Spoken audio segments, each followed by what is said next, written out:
Hi friends, welcome to our channel Feel Free to Cook. இன்னைக்கு நம்ம சேனல்ல ஒரு ஹெல்தியான ரெசிபி எள்ளு உருண்டை எப்படி பண்றதுன்னு பார்க்கலாம்.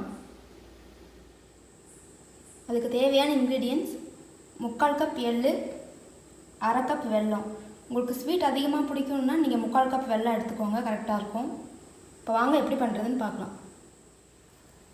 இப்போ ஒரு panல இந்த எள்ளு ஆட் பண்ணிருக்கேன். இத வந்து dry roast பண்ணிக்கலாம். ஒரு 3 minutes இத வந்து dry roast பண்ணிக்கலாம். நமக்கு எள்ளோட ஸ்மெல் வரும், ஒரு நல்ல ஸ்மெல் வரும், அது வரைக்கும் இதை ட்ரை ரோஸ்ட் பண்ணிக்கலாம். லோ ஃப்ளேமில் வச்சு இதை வறுத்துக்கோங்க. ஹை ஃப்ளேமில் வச்சா இது கருகிடும். கை விடாத இதை அப்படியே வறுத்துக்கிட்டே இருங்க, அப்போ தான் எல்லா பக்கமும் ஈவனாக ரோஸ்ட் ஆகும். இப்போ இது நல்லா வறுபட்டுருச்சு, நல்ல ஸ்மெல் வர ஆரம்பிச்சிருச்சு. இப்போ இதை ஆஃப் பண்ணிக்கலாம். இப்போ இது கொஞ்ச நேரம் ஆறட்டும். ஆறுனதுக்கு அப்புறமா நம்ம மிக்ஸி ஜாருக்கு ட்ரான்ஸ்ஃபர் பண்ணி இதை வந்து பவுடர் பண்ணிக்கலாம். இப்போ இந்த எள்ளு நல்லா ஆறிடுச்சு, இது ஒரு மிக்ஸி ஜாருக்கு ட்ரான்ஸ்ஃபர் பண்ணிட்டேன். இப்போ இதை பவுடர் பண்ணி எடுத்துக்கலாம். இப்போ இந்த எள்ளு நல்லா பவுடர் பண்ணியாச்சு. இப்போ இதோடையே வெல்லத்தை ஆட் பண்ணிக்கலாம்.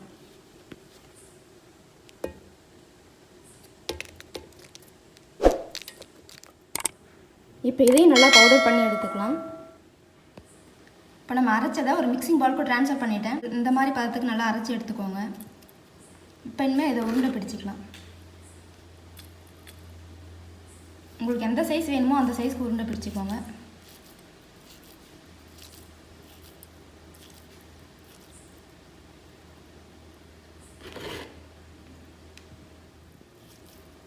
கருப்பு எள்ளு யூஸ் பண்ணுங்கள், அதான் ரொம்ப நல்லது உடம்புக்கு.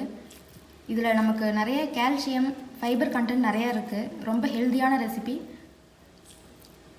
இதை நம்ம அரைச்ச உடனே நம்ம வந்து உருண்டை பிடிக்கணும், அப்போ தான் நமக்கு உருண்டை பிடிக்கிறதுக்கு வரும்.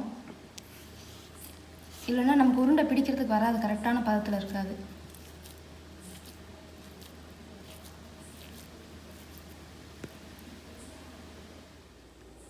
இப்போ நமக்கு டேஸ்டியான எள்ளு உருண்டை சூப்பராக ரெடி ஆகிடுச்சு. கண்டிப்பாக நீங்களும் ட்ரை பண்ணி பாருங்கள். ட்ரை பண்ணி பார்த்து உங்களோட கமெண்ட்ஸை ஷேர் பண்ணுங்கள். இந்த வீடியோ பிடிச்சிருந்தா மறக்காமல் லைக் பண்ணுங்கள், ஷேர் பண்ணுங்கள், கமெண்ட் பண்ணுங்கள், முக்கியமாக சப்ஸ்கிரைப் பண்ணுங்கள். தேங்க்யூ ஃபார் வாட்சிங்.